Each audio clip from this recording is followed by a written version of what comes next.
This is a question that a lot of people have asked me, and I don't know the answer to, and maybe you do because you've had more experience with it, and I think they're wanting to know your personal experience. When it comes to invoking things like demons or angels, a lot of people ask me, well, do they actually show up, or is it just a part of yourself or in your mind, or what really happens? Do you see something in a mirror or whatever?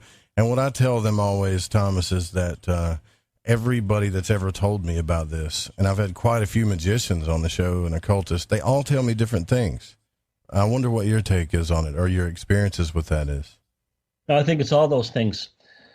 Even if you manifest a Lovecraftian entity in front of you, or an entity from the Goetia, or a Hindu, a Vedic entity in front of you, or Batman, if you're a chaos magician, or John Lennon, floating in your room, is that them? No.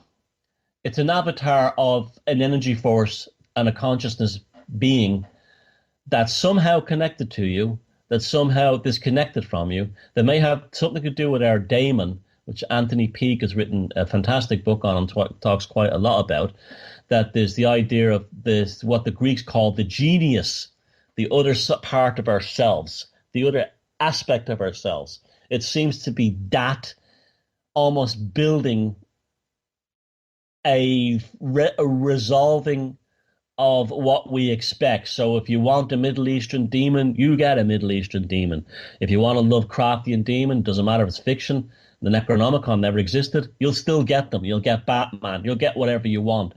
If you sit there enough saying Humpty Dumpty fell on a wall during the right psychological and psychic mindset, Humpty Dumpty will appear. It's just how it is. You're seeing an image, you're seeing a video, you're seeing a phantom. You're seeing the same thing in your waking life that you see in your dream life. Is it real? Yes. Is it not real? Yes. It's beyond our comprehension. But the fact is, you can bring these things forward. Now, this is the important thing. How you relate to them is what really, really matters. Now, about a few years ago, I have a video on one of my YouTube channels called How to Capture a Demon, where I went to a notorious quote-unquote haunted house near here, and I created basically a device in a glass jar in order to capture an entity. And I got it. I got it. And it seemed to be two things inside that jar. And I did a show about it, and it seemed to be a conversation between two distinct things. And eventually it dawned on me, what I probably caught was some kind of spiritual wildlife. Just like there's wildlife, animals that live out there, there's also spiritual wildlife. And what the Middle Eastern people call the Djinn seems to be what this spiritual wildlife is, because it seems to want to live away from human beings and what they call old haunted houses, mine shafts, graveyards, secluded out of the way places. So we can, I think for certain, whatever the Djinn is, the Middle Eastern entity, that's definitely seems to be distinct from humans. That's definitely distinct from humans. But other ones, I don't know about. Like, for instance, one man's demon is another man's grey alien. Again, it's a cultural and personal resolution of what you're expecting at the time.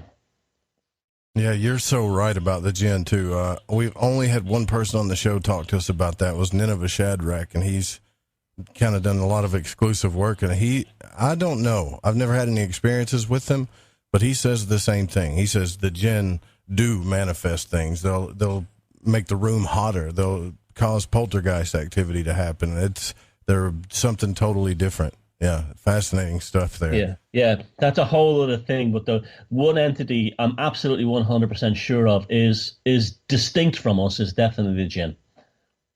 So you trapped an entity almost like Solomon did in the brass vessel. Was it kind of the same thing? Yeah, the video is called How to Capture a Demon, and I call it the Djinn jar. And the reason why is because this Nasheen house, and there's a video about it on my Beyond Room 313 channel, where the owner of it, a person called Phoebes, was a wealthy Anglo-Irish family, and they started collecting Oriental objects and mummies and so on from ancient Egypt, and made a gallery made a museum in the house in the gallery, and then he apparently started messing around with spiritualism or occultism, and these things came out of the. This is a whole other subject. This is you do a whole show on this, but these things definitely originate in the Middle East, but they seem to be flying all over Europe and America. They're coming, and I'm talking to people who were in the Gulf Wars, service people who were in both the U.S. military and other NATO forces, and they tell you that they believe they've all seen these things or felt these jinn presences. I'm sure some of your readers or listeners who have been out there who were service personnel in the Gulf will tell you they've had these jinn-like experiences in the desert or old ruined cities.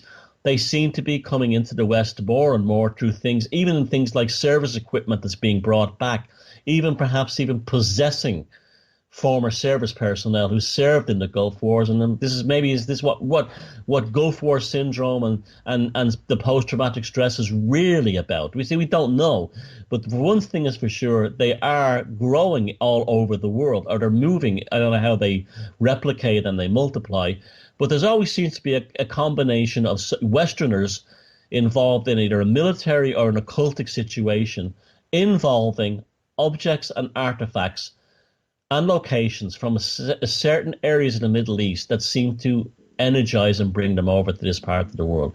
Yeah, absolutely. This is a big subject. I barely touched on it myself. Yeah. I'm currently working on a documentary about H.P. Lovecraft, the writer. I believe in his childhood, I believe that he may have had interactions with the Djinn, and these became his pantheon of Cthulhu mythos and greater gods. And this is how they developed within his own fiction, quote unquote.